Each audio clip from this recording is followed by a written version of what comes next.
So this week I'm going to talk about my dyslexia assessment. I thought it would be interesting because it gives people some idea of what sort of things happen during an assessment.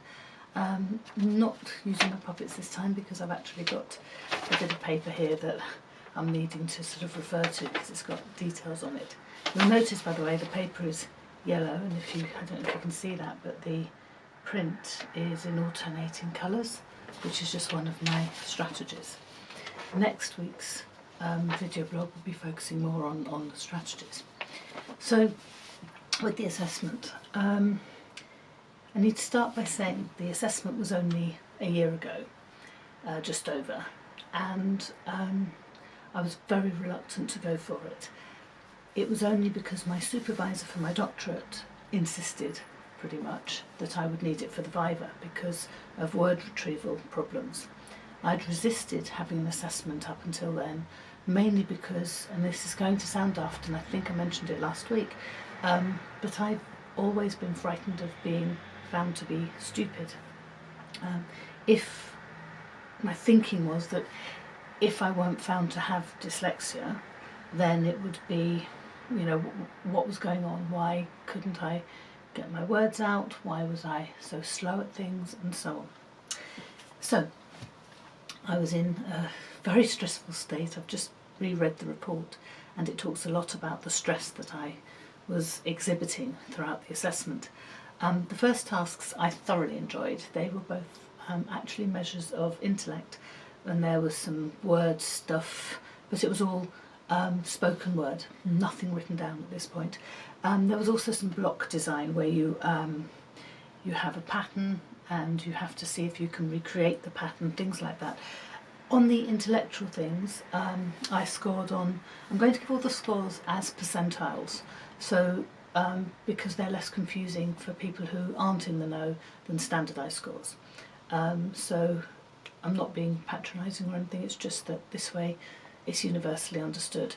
So a percentile means that if you had 100 people within the population, if you're on the first percentile, then 99 out of the 100 would be scoring higher. If you're on the 99th percentile, then only 1% would be scoring higher. So 50th percentile is average, and so about the 35th percentile to the 75th percentile fall within the average range. I think that's right, something like that. Sorry, numbers not good today. So my intellect turned out to be what they call exceptional, which is on the 99.8th percentile, which is very nice to hear.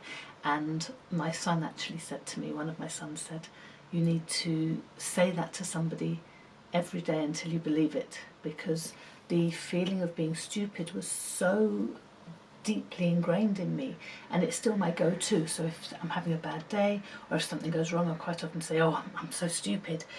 It's just become my go-to, and so to try and undo that, I have to tell people my intellect is on the 99.8th percentile, which means 0.2% of a population would be higher, and that's within the academic population.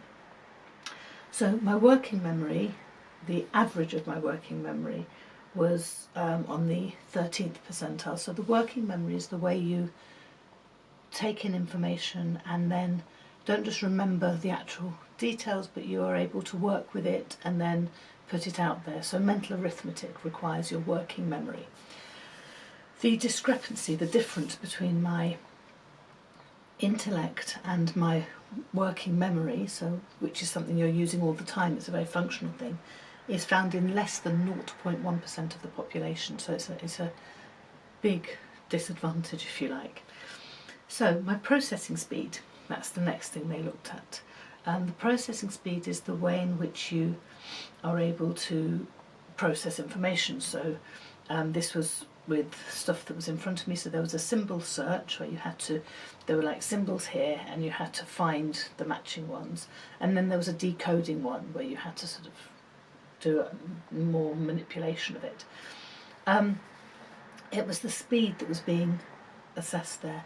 I could do the tasks. I had 100% accuracy in the tasks, but my speed was very weak. One component was a low average, but the other bit, the actual the coding element one, was very weak. It was off the bottom of the scale, so it gave me a 30th percentile overall because of the good bit, as it were. But yeah.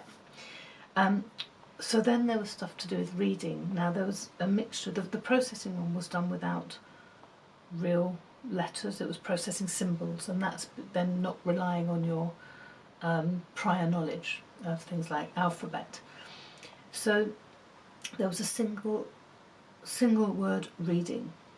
Now when I did it in my own time, when I had the time to do this, I was on the 55th percentile, so that's the right average, as it were. Now what's important to know about single word reading is you don't have any context, so there's nothing to tell you what that word means. So you've just got to rely on your knowledge of vocabulary, but there's no context around it. However, the speed for single words, where there's no context again, I was on the 1st percentile, which explains a lot about how slow my reading is especially with academic texts or unfamiliar texts, because there'll be words that I'm unfamiliar with, and that slows it right down. So these were reading everyday words. These were words I would know, but the speed of reading them, where there's nothing to give you a clue as to what it's all about, very, very slow. The 1st percentile, the total opposite of my intellect. Then they gave me some nonsense words. It's something we do quite a lot to assess decoding skills. You make up words, so you might have something like plog or something, which isn't a real word, but it's a way of seeing how you can put the sounds together and read a word. So decoding, which is when you're just reading the word, working out what it says, of nonsense words, of non-words, at speed, again, this was a timed exercise, 4th percentile. So again, it's very slow. When I read a passage, had a passage to read, which was an academic level passage, it was a university level passage, my speed was very low. It was on the 5th percentile. However, my accuracy was on the 85th percentile. So it's not that I can't get it right, it's not that I can't read it, but it's about the time that it takes. And throughout all my education, throughout my degree, my master's and my doctorate, I never had additional time for anything. Because the best way to describe it is something is your own norm. What you do, what you usually do, is the norm. How would I know any different? I always thought I was a bit of a slow reader. This is telling me how slow. So the 5th percentile means 95% of people would be reading it faster than me. So then we looked at the writing. Now my writing speed, which I thought was okay, was actually on the 16th percentile, so again well below average. When I was copying, it was lower, it was slower, it was the 5th percentile. And the reason for that is it goes back to the processing. You've got to look at the word. It also includes your memory, your working memory. You've got to take that in, remember it, and then write it. And those are using different bits of your brain. They're different processing elements. So your reading is one thing. You've got to read it, process it, and then write it, put it out in a different form. It's not about articulating it, it's about writing it. So my copywriting speed was slower than my normal writing speed. I then had to do some academic writing, which was summarising a text that I'd already read, already showed understanding of. But the text was taken away, so there's working memory involved. I've got to remember what was in the text and write about it.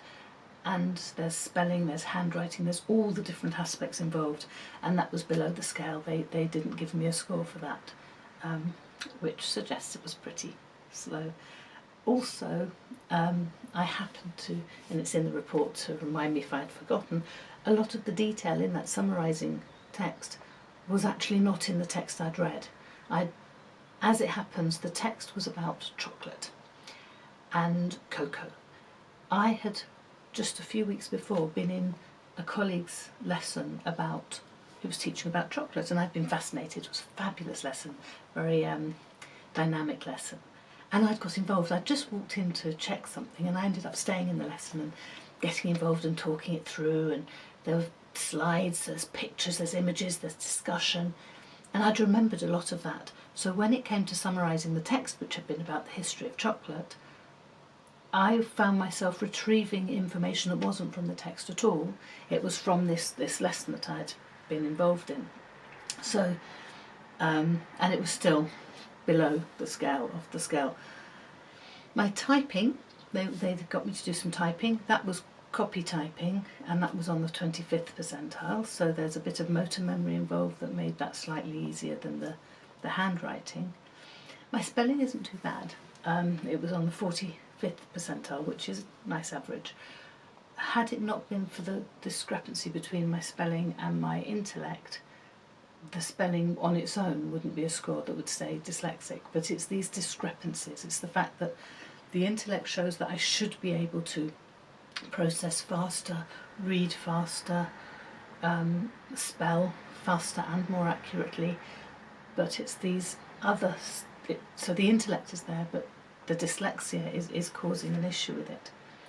One of the ways that can really show this is you have to... there's an exercise which we do, and I did, where you have to read, if you like, digits. There's digits in a random order, and you have to say what they are. And then there's another page where there are pictures, so you might have a boat, a cat, a dog, a hand, a table, a box, whatever, and then some of them will be repeated, and they'll be all jumbled up, and you have to say them as though you're reading them. And my score for that was below, well, I didn't score, it was below the cut-off point, so it's below, so very, very weak.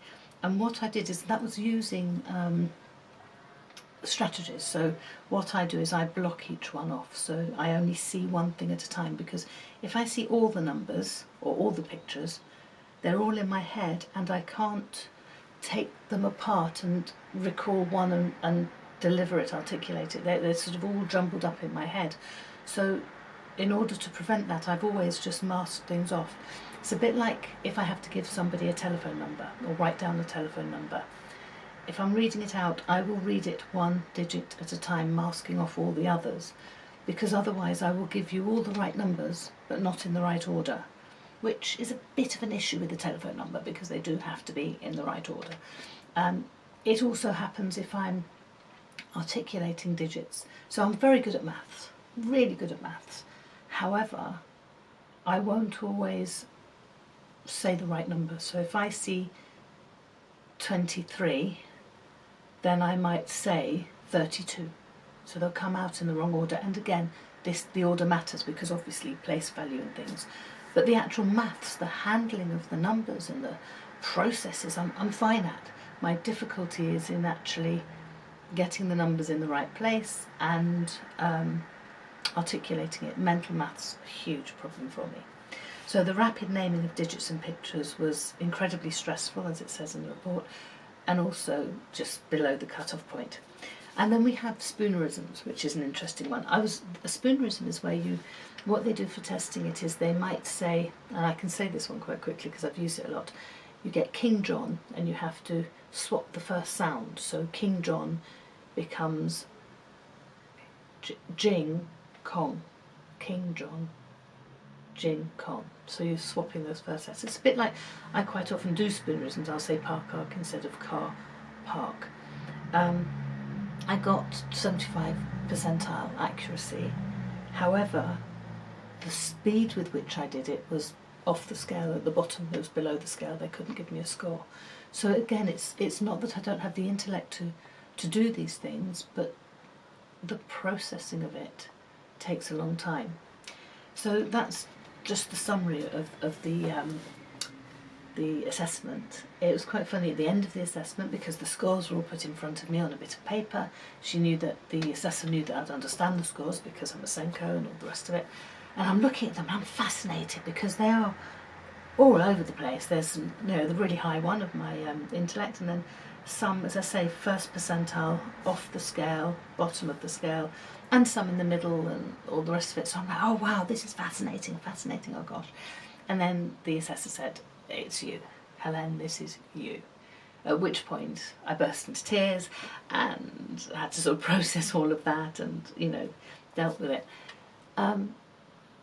The reason I'm talking about that side of it is because I think we can underestimate just how difficult it is for children when they hear this. It's actually a relief. The tears were relief, not oh my gosh, I'm dyslexic, that's terrible. It was the opposite. It was, phew, there's a reason for all these difficulties I'm having.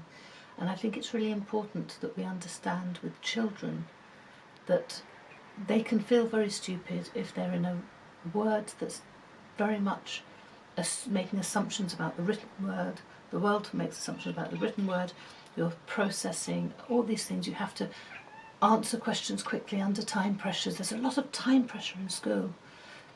And when you see the results of the assessment, there's somebody I taught who had a similar profile, very high intellect, very low processing.